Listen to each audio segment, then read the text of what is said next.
Good afternoon, my dear brothers and sisters. Ngumiti naman ho kayo, hindi po ibig sabihin Kwaresma ay dapat malungkot kayo. Magandang hapon po at maligayang pagdating po, most especially to our dear faithful, to our dear neighbors here at the Manila Cathedral, office workers, students, beloved brothers and sisters in Christ, pilgrims of hope, as we also celebrate Ash Wednesday this holy year. Muli po, magandang hapon, and we begin today this holy and this blessed season we all call Lent. As I've said, in a very special way, we celebrate this season, the beginning of our Lenten journey within the holy year.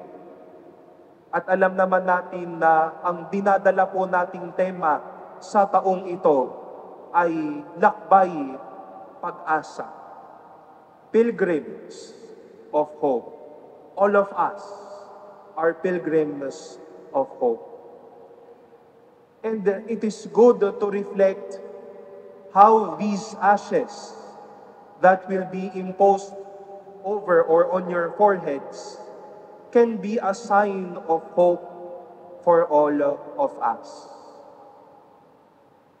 Ashes, hope. Isn't it, Father, that these two things are very ironic? Madumi ang abo. Ang pag-asa, isang magandang bagay, pero bakit magiging simbolo ng pag-asa ang abo? Marahil po natanong na ninyo, sa lahat ng pwedeng simbolo ng simbahan, bakit natin sisimulan ang panahong ito sa pamamagitan ng abo?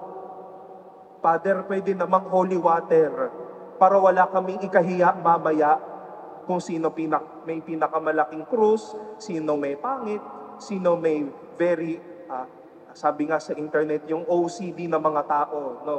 Mapalad po yung matatapat sa aking kanina, maayos mamaya, no? Maayos-ayos ang krus ninyo. No? Pwede namang oil na lang, baka mabango-bango pa. Kung gusto niyo pong masaktan, bakit hindi wax ng kandila? Why in every or of all the symbols, why ashes? And I would say, why not? Napakagandang simbolo ang abo bilang tanda ng ating pag-asa at ng ating pananampalataya. We've said that these ashes may appear dirty, black, and lifeless, as these ashes can be reminders of hope. These ashes are dirty. Ayaw natin ng dumi. And we are used to see dirt. There is dirt in your office. You may have hidden dirt inside your houses. Baka sa loob ng bag ninyo madaming dumi, madaming mga kailangang itapon.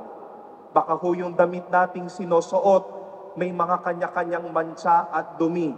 And we hate dirt. Sana lang po ayaw ninyo ng dumi. But then, we face also this reality that human as we are, we also have dirt within us. Our sinfulness, our unforgiveness, our drive not to love. Sa mga panahon na nagdadamot tayo, sa mga panahon na nagtitigas-tigasan ng ating mga puso, kapag sobra na tayong makasarili, kapag punong-puno na tayo ng ating sarili, dumadami yung dumi ng ating puso. We know ourselves as dirty people. But my dear brothers and sisters, whatever appears to be dirty has its hope to be clean. Malilinis ang mga lugar. Malilinis ang damit. Malilinis ang mga bahay. kaya magiging malinis din ang pagkatao at ang ating kalooban. Tayo ding madudumi, may pag-asang maging malinis. Our hearts may be dirty, but purity can be a possibility. At wag nating hayaang makilala tayong mga maduduming tao. Pero yung ating pagiging malinis, maging tanda ng ating katotohanan at ng buhay. That process from our ugliness to beauty is a sign of hope. From being dirty to being clean, that's a sign of hope. Not that we are dirty means that we are hopeless. But our being dirty is but a door to hopefulness. The symbol of the ash will not only be dirty, but ashes are lifeless substance. It's a lifeless symbol. Ito na po yata yung pinakawalang gana na simbolo sa ating pong pananampalataya. But yes, it is lifeless, but it is also an entry to hope. Ano man ang walang buhay, nagkakaroon ng buhay. Plants may grow dry. The soil around us will keep on drying even during these months of heat wave. Magiging walang gana yung ating kapaligiran, yung ating panahon, nakakawalang ganang maging tao.